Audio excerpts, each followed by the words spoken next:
Olá a todos, eu sou Tainá Cachico Barreto Macedo, sou formada, graduada pela Universidade Federal de Sergipe, pós-graduada em Direito Civil e Processo Civil pela Universidade Tiradentes, Sergipe, e atualmente sou aluna especial do Programa de Mestrado em Direito da Universidade Federal de Sergipe. Olá a todos, um prazer que participamos desse grandioso evento.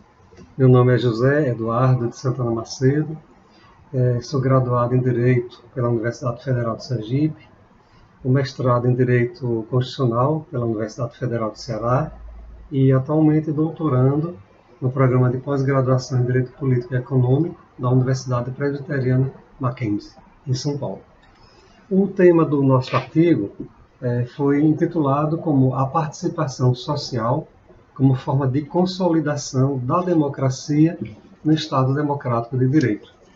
A pretensão da pesquisa e do artigo, obviamente, ela procura discutir a preocupação com as formas de consolidação da democracia e, de forma especial, a participação social como catalisador dessa consolidação da democracia no Brasil, no Estado brasileiro.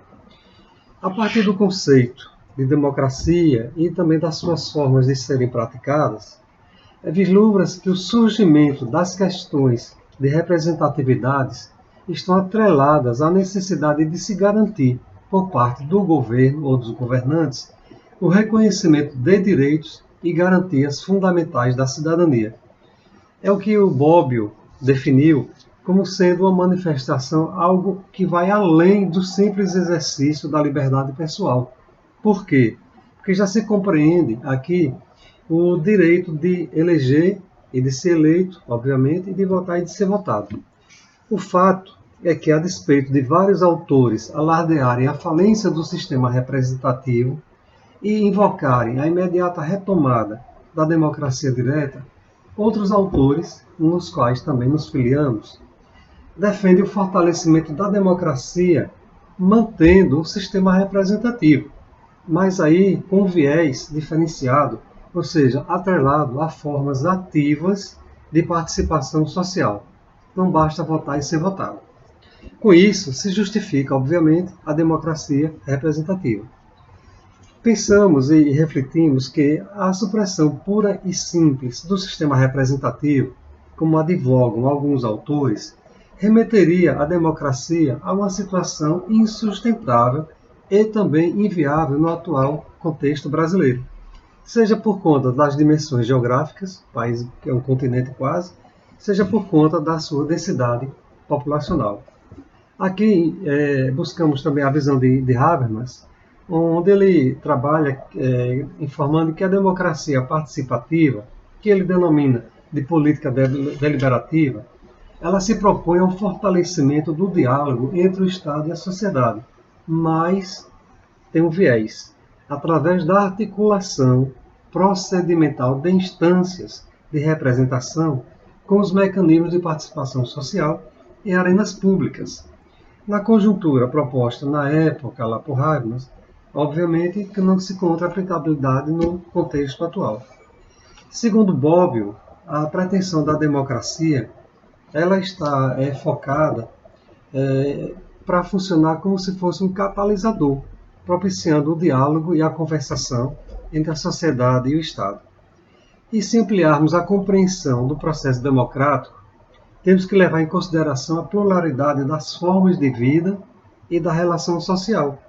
O conceito da democracia deliberativa acaba se consolidando como uma nova abordagem teórica, mas, acima de tudo, preocupada com as formas e as possibilidades de construção da democracia.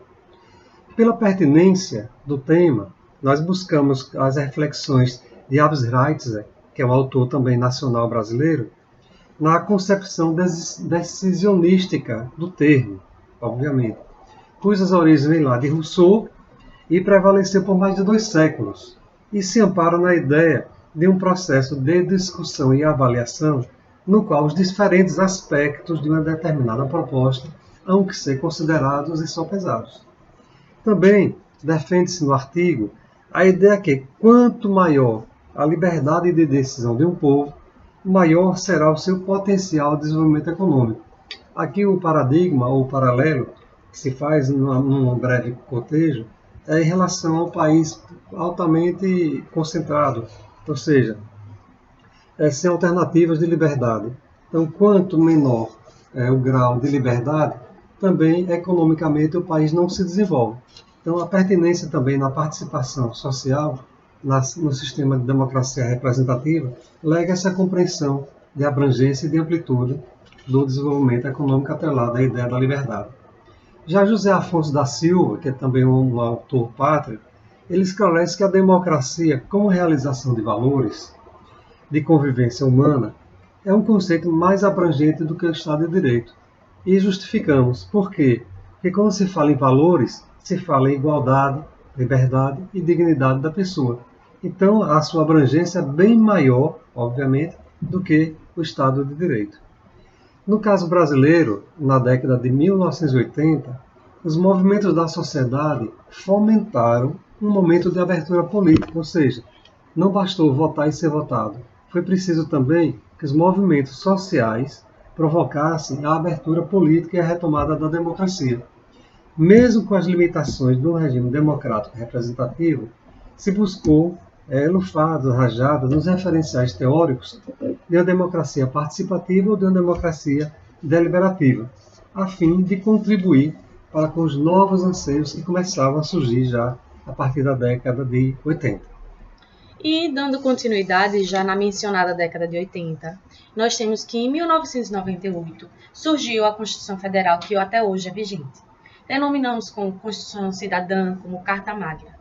O que importa salientar é que esta constituiu, no momento, como um marco formal para esse processo de alargamento da democracia. Nesta, foram criados espaços públicos à tão almejada participação social, nos debates em formulação das políticas públicas. A denominada Constituição Cidadã institucionalizou a participação social, de forma inclusive que, a exemplo, nós podemos mencionar o artigo 14 dela, ao qual expressamente menciona o plebiscito, a iniciativa popular, o referendo. Em si, a democracia participativa como representação paritária de representantes governamentais da sociedade civil, nós temos ainda os mencionados conselhos gestores de políticas públicas e outros afins. Deve-se mencionar também a previsão, inclusive em legislação infraconstitucional, baseado na constitucional, a menção a audiências públicas e consultas públicas. No caso brasileiro, é possível se afirmar que existe uma série de diferenças no que tange à participação dos indivíduos nesse processo de construção ou reconstrução, já que se pretende a participação social da totalidade dos indivíduos e não meramente de um único ou determinado setor. É de se concluir que a participação do indivíduo pressupõe, contudo, um detalhe de extrema importância, visto que caracteriza-se como a espinha dorsal de todo o problema, qual seja a qualidade da contribuição prestada pelo cidadão, enquanto participante ativo em exercício democrático. A conscientização, a argumentação e o conhecimento fazem da participação social a sua força, o seu dever dentro da sociedade. A cidadania não se refere apenas aos direitos, mas também aos deveres de toda a comunidade, inclusive em agir ativamente em todas as áreas. No Brasil, a Constituição Federal, a participação não só expressa um direito, mas também, então, um dever do cidadão, ou ainda uma forma de gestão participativa, mesmo que institucionalizada. Nós temos, desde o preâmbulo da Carta Magna, mesmo que desprovido de força vinculante, desde então já um SPEC valorativo em instituir um Estado democrático destinado a assegurar o exercício dos direitos sociais, individuais, mencionando inclusive a liberdade, a segurança, o bem-estar, o desenvolvimento, a igualdade e a justiça. Desde então, nós temos um cerne de uma sociedade fraterna, pluralista e sem preconceitos. Certo é que, no atual cenário político em que se vive, resta fomentado que a relação entre os representantes e os representados deve ser fortalecida. Afinal, certa e justa é a assertiva exordial de que o poder é para o povo e é pelo povo. Desta forma, não é razoável conceder a apatia social, E compreender que o cidadão é quem exerce os direitos e deveres é essencialmente essencial perante o Estado Democrático de Direito. Necessário, então, a consolidação da democracia, uma participação ativa social, que deve ser não só garantida pelo Estado, mas também buscada pela sociedade. Desta forma, é o que nós defendemos nesse artigo, o que nós buscamos elucidar, e agradecemos desde então a nossa participação nesse evento, nesse congresso. Obrigado a todos.